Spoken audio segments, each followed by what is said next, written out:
अहाँ तो अथी सोशल मीडिया पर अहाँ तो कविताओं सब अहाँके तो देखने छी, हमहूँ सब कविता सब करै छियै, गीतो सब बहुत सुंदर गबै छी, तखन अहाँ किछु सुनेबै?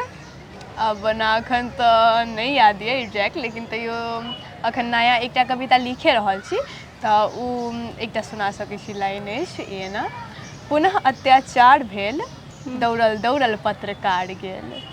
पुनः अत्याचार भेल, दौड़ल दौड़ल पत्रकार गेल। चित्कार सुनबैत माय कहैया बेटीक बलात्कार भेल। अपने बुझाइए जे हटती कुरीतिक झोल, अपने बुझाइए जे हटती कुरीतिक झोल। व्यवस्थापन झाड़ले के झाड़ि रहल अछि, बेहाल अछि हाल, सब मरले के मारि रहल अछि, सब मरले के मारि रहल अछि।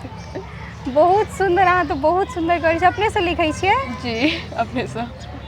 गीतो सब लिखै छियै कि? गीत सब ओना लिखै छियै, लेकिन अखन गबै नहीं छियै, बस लिख रहल छियै।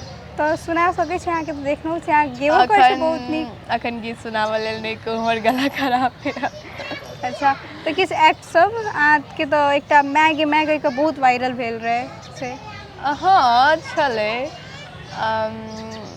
गे माय ई शहर के लोक सबके देखै छी अपना कुत्ता नढ़िया पोसैया तऽ डॉग लवर आ कैट लवर। उहे गाँव के लोग सब गाय भैंसी पोसै छै तऽ कहै छै गवार छै, एहन टाइप के एकटा रहै। नीक रीच गेल छलियै कुछ दिन पहिले।